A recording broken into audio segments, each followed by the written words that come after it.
Hello everyone. Today we will discuss about coordinate systems. In electromagnetic fields and transmission lines, we have to deal with the field components in 3D space. There are several coordinate systems available in the literature, but our focus is on main 3 coordinate systems. First one is Cartesian coordinate system, second one is cylindrical coordinate system, and third one is spherical coordinate system. These 3 coordinate systems are very much important to understand this subject.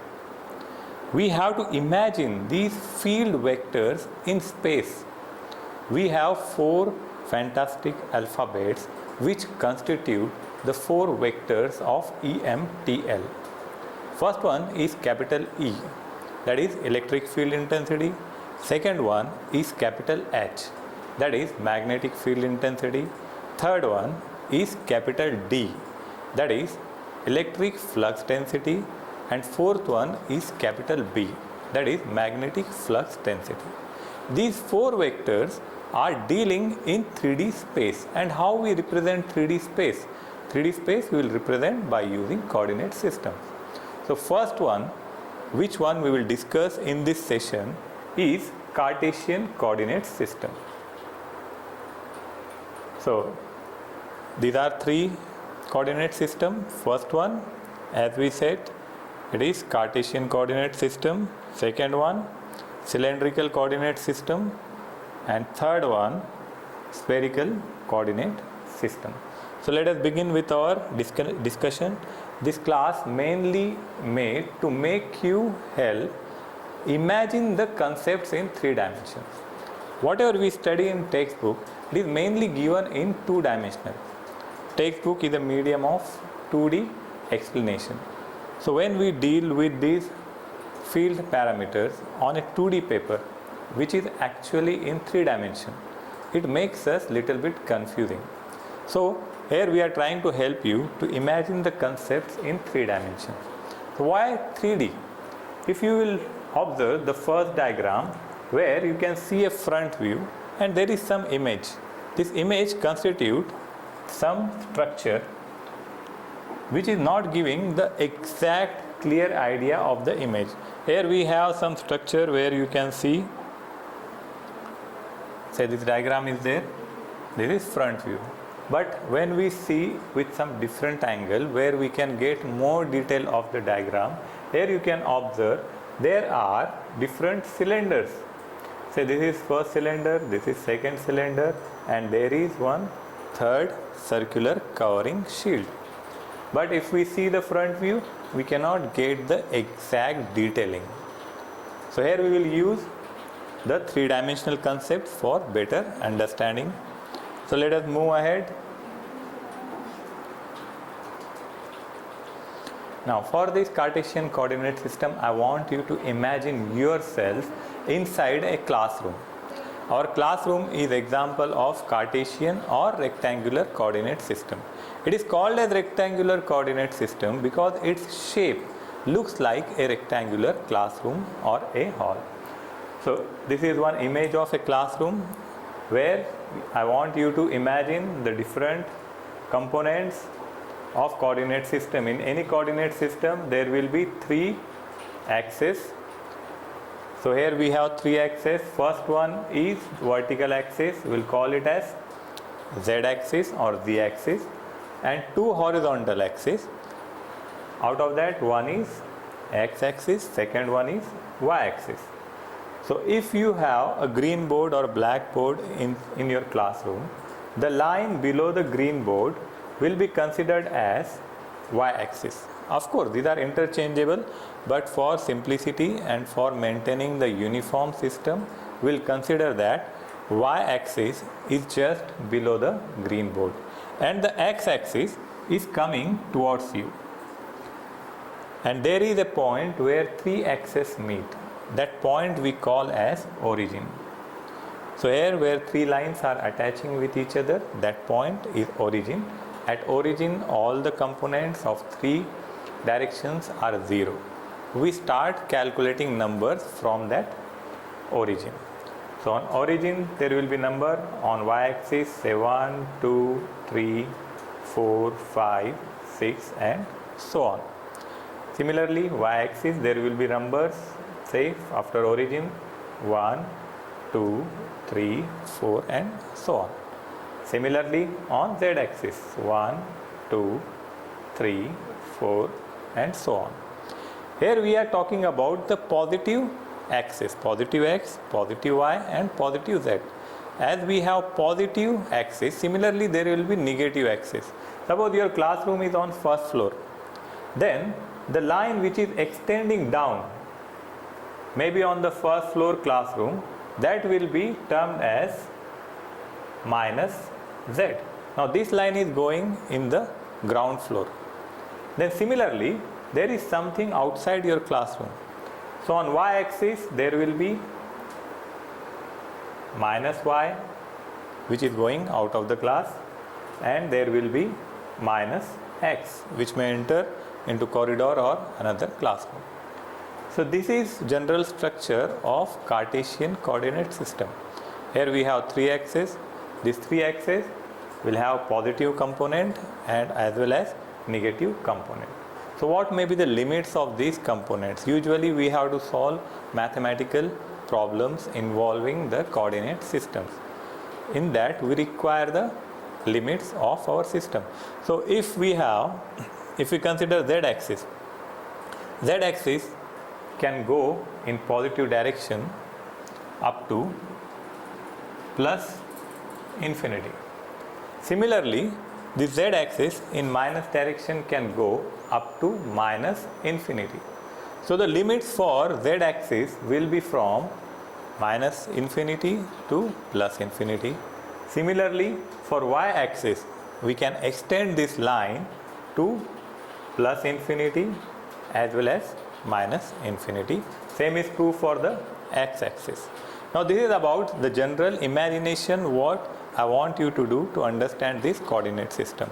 So whenever we talk about Cartesian coordinate system, you have to imagine yourself inside the classroom. So second task here is to identify any given point P in the coordinate system.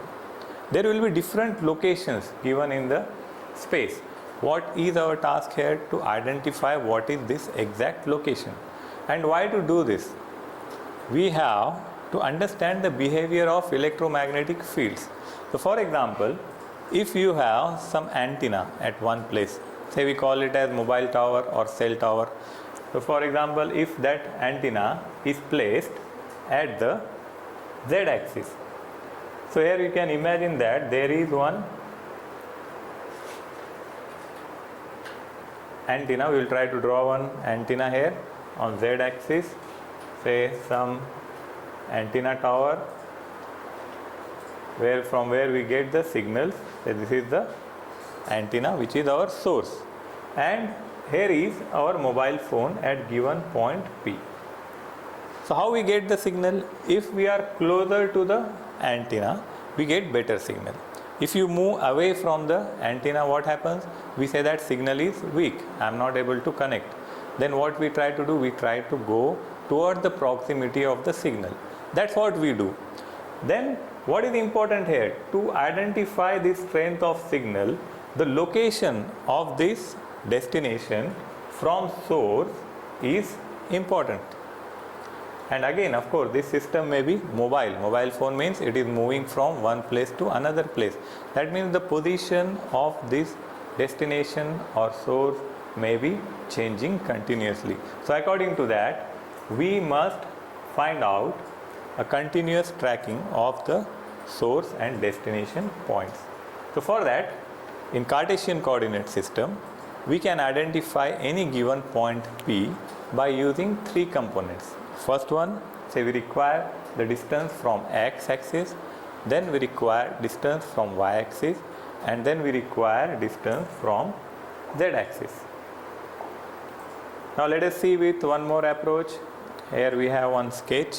In this sketch you can see we are studying Cartesian coordinate system, and suppose if you are standing in the classroom, and if your head we consider as point P, then x, y and z distances will give the exact location of the given point P. So what we have? We have to remember 3 points. First one, so what we have to remember? We have to remember 3 points. First one, your classroom is an example of Cartesian coordinate system. Number 2, x-axis is the line which is coming towards you. Third point, y-axis is below the whiteboard and z-axis is the vertical line and it gives the height in the system. So these 3 points we have to remember. Then we will discuss about the constant planes. For constant planes, plane is a plane surface like a plain paper. We can consider the example of plain paper to understand the constant planes. There we can have 3 constant planes. One is x constant plane, second one y constant plane, and third one is z constant plane. We will discuss about them. Now if we consider a point P in space, this point P can also be defined as the combination of 3 different planes intersection. And we will discuss how. One by one, let us discuss the system with constant planes. The first one, you have to imagine the wall of classroom where the whiteboard is situated.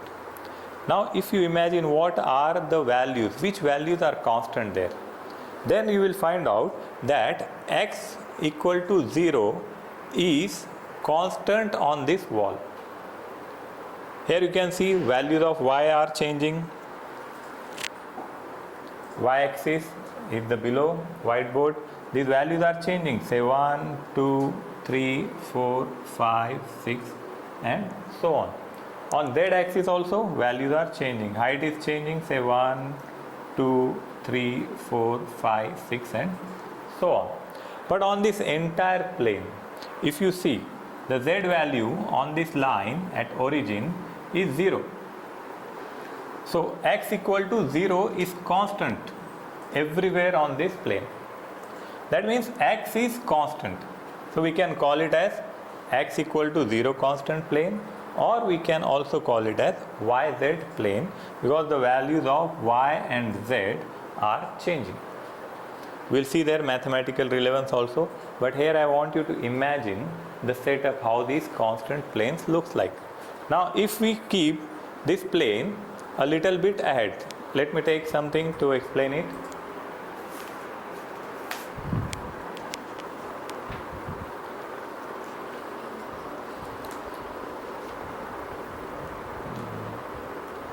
Fine. Now suppose this is one plane, you consider only front view.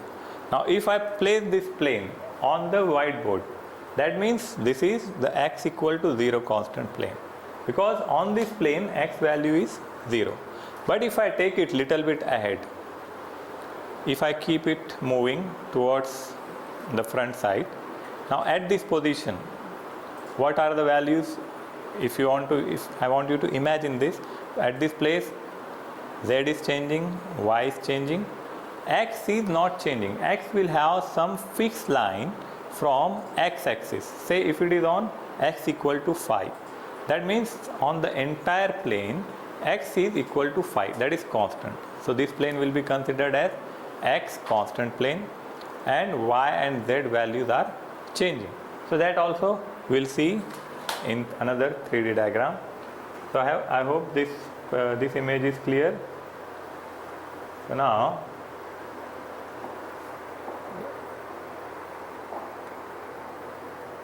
here you can see the first one is x equal to 0 constant plane, which is on the wall. Now if I move this particular plane is like a plain paper where we have no thickness, only plain structure.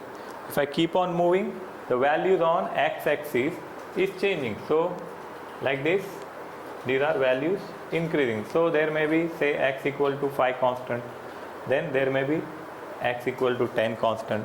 That means on the entire plane the values of x are same. It is also called as yz plane because the values of y and z are changing. Okay, then next one is y constant plane. Now I want you to imagine that we are keeping this plane like this in our classroom. Then which values will be constant there? Now if you see, here we have some values on. Now let us see, this is origin, this point is origin. At x, values are changing. So x, here you can see x values are changing. So x is not constant. Here height is also changing. So z is also not constant. But if you see that, say this is 1, 2, 3 something, and here at this point, say y may be equal to 8. So that means what will happen on this line? Everywhere the value of y will be equal to 8. So it will be called as y constant plane. If it is y constant plane, which values are changing? The values are changing for x and z. So it is y constant plane, or we can also call it as xz plane. Right?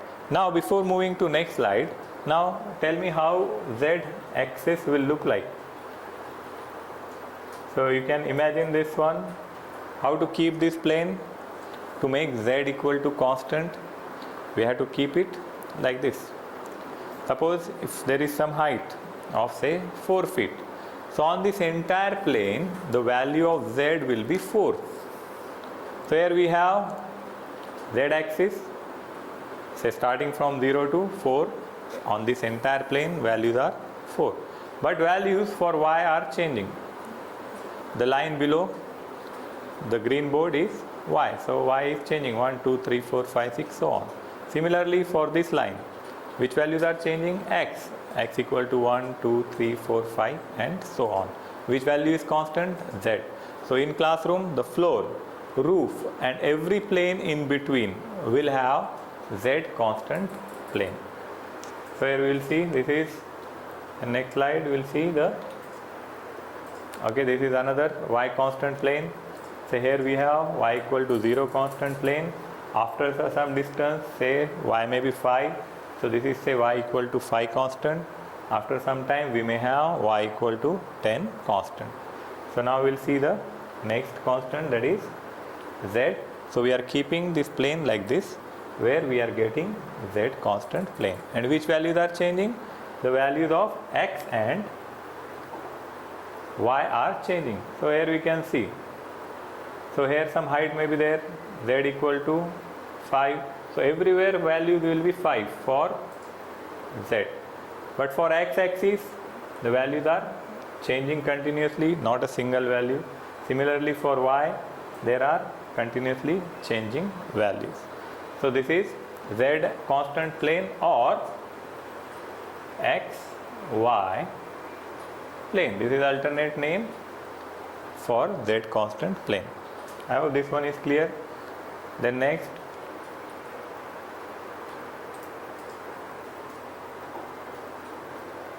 so z constant plane can also have different values. If we keep on changing it, z equal to say z equal to 0 plane on the floor where the counting starts, then z equal to say 5 and z equal to 10. These are different values for z. So this is also another diagram representing the z constant plane. So like this, earlier I showed you one diagram. So point P can also be represented, that everywhere any point can be represented by the intersection of 3 constant planes. Like here point P is represented by intersection of 3 constant planes. Then differential surfaces. This is something very important we have to discuss. So there are few parameters we will discuss. Here say we can have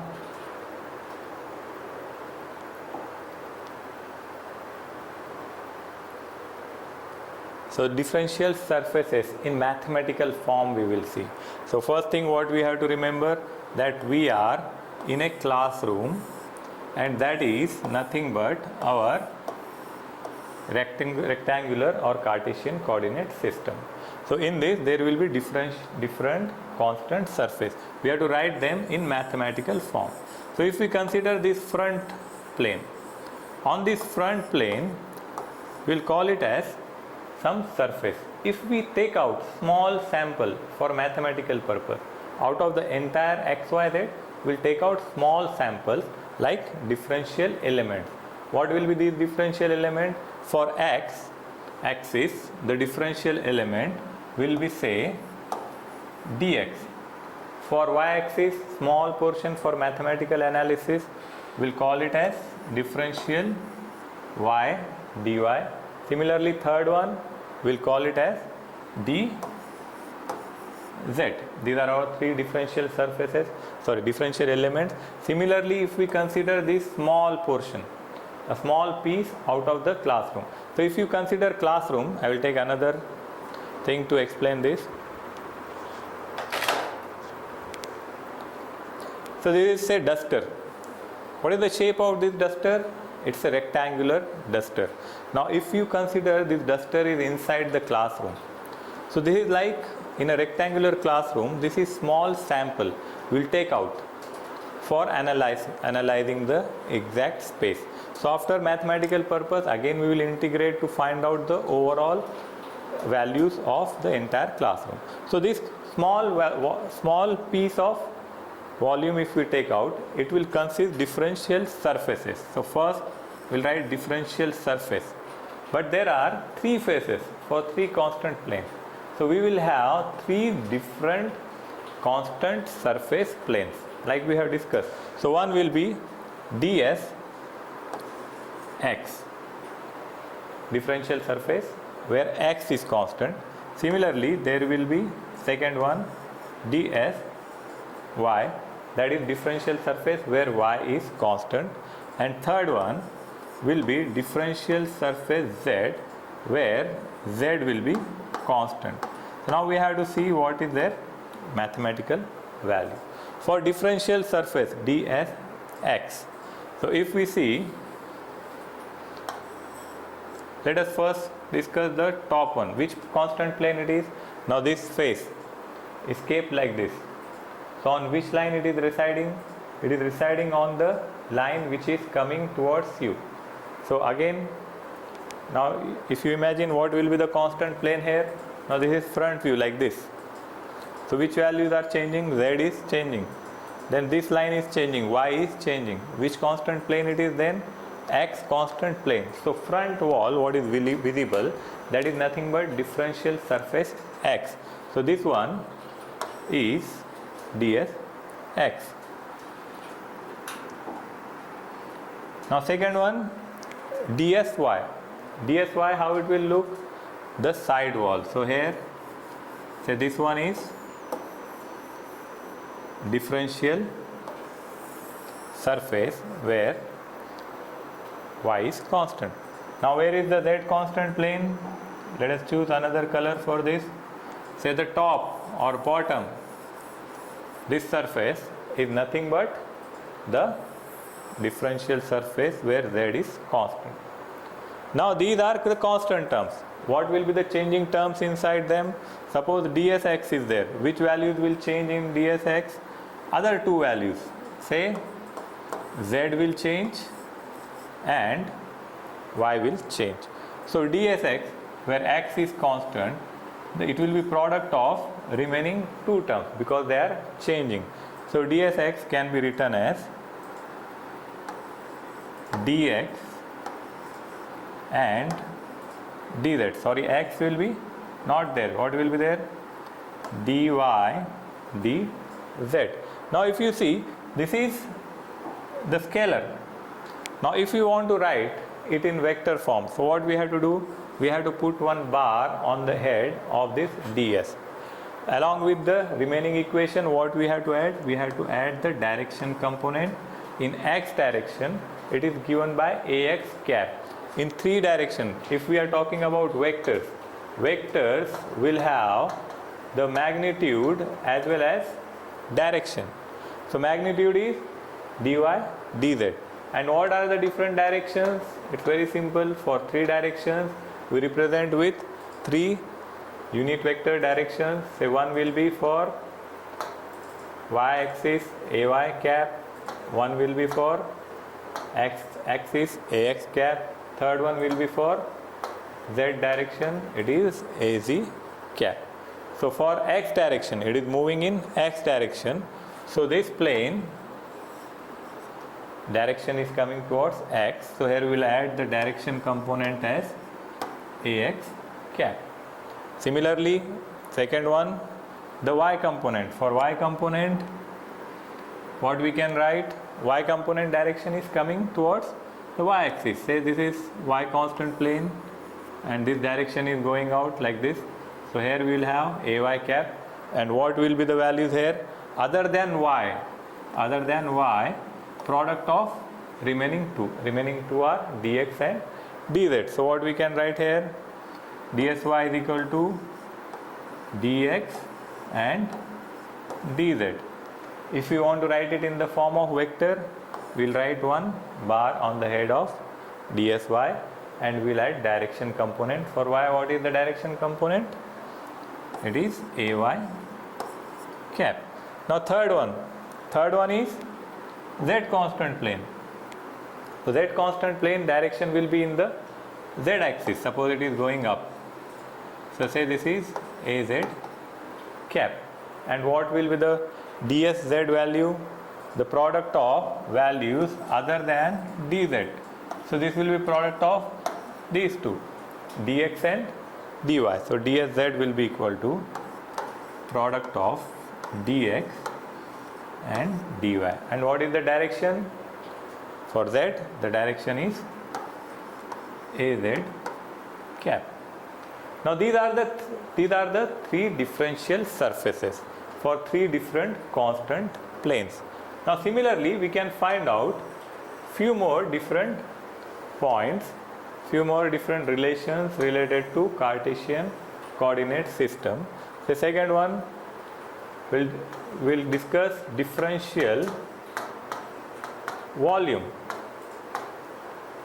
So volume constitute everything: height, width, breadth, we know. So what are these things here? For this differential volume, dv, height is related to dz, length and breadth related to dx and dy. So it will be product of dv will be equal to product of dx, dy and dz. So complete volume, this complete volume is represented by dx, dy and dz. Now these are differential surfaces and volume. Now we will see the differential length. So differential length, we will see one more diagram here. Again same classroom you have to imagine. In the classroom, say this is the structure of classroom. So we will make the entire classroom here. So like this. So now if we consider the line between one corner of classroom to the another corner of classroom. Say for example from this point, from this line, diagonal distance to the another corner. This will be called as the differential length. So this differential length also can be written in the vector form, and it will be addition of 3 differential elements. What are 3 differential elements? dx, dy and dz. Along with that, if we are writing bar, we have to add the direction also. So dl bar will be equal to dx. What is dx here? On x axis, the line coming towards u. So this one is say dx and direction is ax cap. So what we have to write here? dx into ax cap plus second one y. This is dy and direction is ay cap. So what we can write here? dy into ay cap. Then say third one is z. So this is dz and direction is az cap. So here we can write plus dz into az cap. This is differential length. So we have seen differential surface, differential length, differential volume derived from the differential length. So again we will see them in the 3D diagrams, so it will be more clear.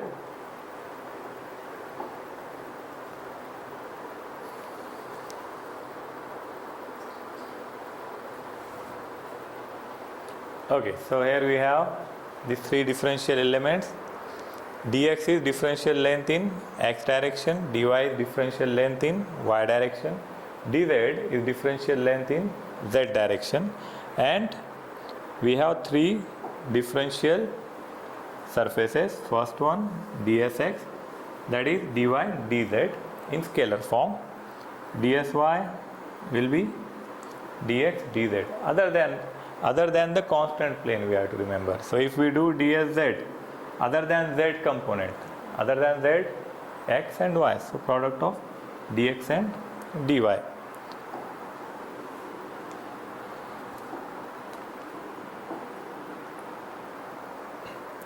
So this is volume, this is how a volume will look like in 3D, and different surfaces. This front surface is dsx, that is differential surface where x is constant.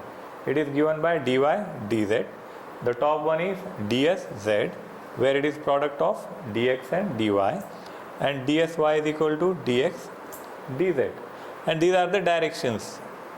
Z direction going up, the y direction below whiteboard, and x direction coming towards you.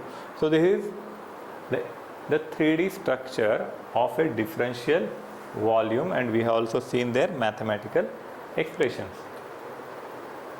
This is differential length, diagonal distance. It will be given by addition of all these three elements. Okay, so this is for Cartesian coordinate system. I hope you understood Cartesian coordinate system. Next session we will discuss the cylindrical coordinate system by comparing it with Cartesian coordinate system, so that both will be remembered properly. So have a good day. Thank you.